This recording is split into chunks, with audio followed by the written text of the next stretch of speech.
हमारे साथ है उज्जवल निकम, उत्तर मध्य मुंबई से बीजेपी के उम्मीदवार है और यहाँ पर कुर्ला इलाके में आज प्रचार कर रहे हैं। इस चुनाव क्षेत्र में यहाँ पर कसाब का मुद्दा जो है राजनीति में गरमाया हुआ है।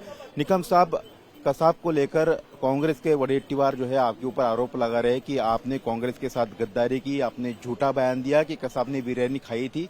क्या कहना है? देखिए, ये तो मैंने नहीं कहा। मैंने क्या कहा कि कसाब ने मटन बिरयानी की मांग की है। आप लोगों ने चलाया टीवी पे। किसने चलाया? आपने ही तो चलाया। जाके कसाब से पूछ लो किसने चला है। अभी तो कसाब नहीं है ना, लेकिन आप कुछ भी मुद्दे को सियासी। अच्छा, कसाब ने मटन बिरयानी दी क्या नहीं दी, इससे आपको क्या फर्क पड़ता है?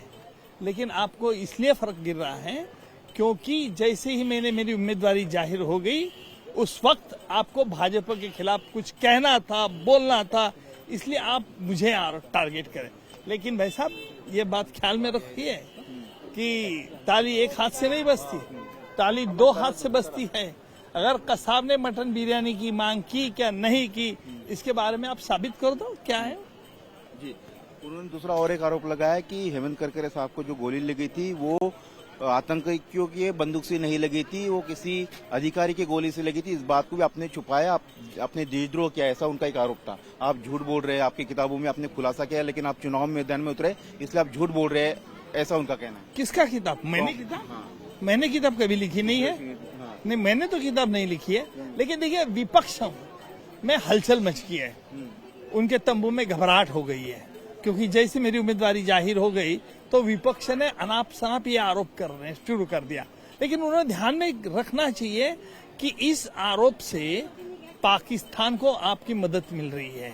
अरे भाई, कोर्ट में ये प्रूव हो गया है कि हमारे शहीद हुए करकरे जी, कामटे जी और साळस्कर जी, ये अबू इस्माइल और कसाब ने जो फायरिंग की उसमें उनकी जान चली गई। और ये कसाब ने भी खुद बात अपने इकबाली बयान में किया। क्या कसाब झूठा था? आप अगर कहेंगे कसाब का इकबाली बयान झूठा है तो भगवान इनको क्षमा करे। और कसाब को इसकी वजह से सजा हो गई। लेकिन जिन ये 26/11 के हमले में जिन 166 लोगों की जान चली गई, कई लोग इंजर हो गए, उनका भी आप इंसल्ट कर रहे। हमारे पुलिसकर्मी का इंसल्ट कर रहे, क्योंकि पुलिसकर्मी जो हमारे जिन्होंने पकड़ा था, शहादत हुई थी, कई लोगों की शहादत हुई थी, जिन्होंने इसको पकड़ा था कसाब को जिंदा, तुकाराम मोमड़े जी ने।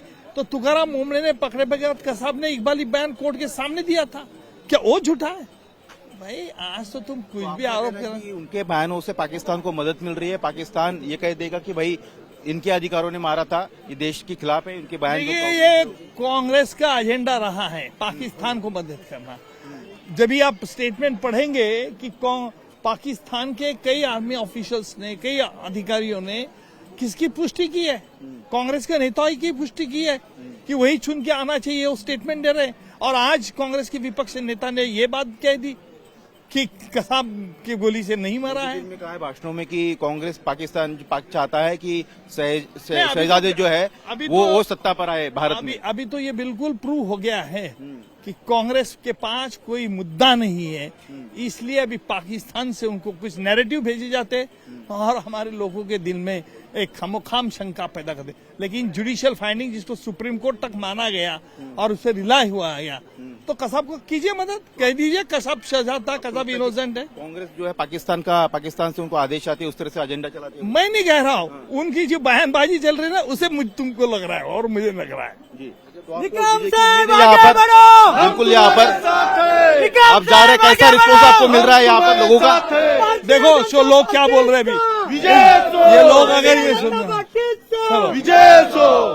उज्जवल निकम, जिन्होंने साफ तौर पर इंडिया से बातचीत में कहा कि जिस तरह से कांग्रेस के नेता जो है कसाब का मुद्दा उठा रहे हैं और अनाप शनाप बयानबाजी कर रहे हैं, उससे पाकिस्तान को ही बल मिलता है और कांग्रेस जो है पाकिस्तान की भाषा न बोले। कैमरामैन अरुण देव के साथ सचिन चौधरी, इंडिया टीवी, मुंबई।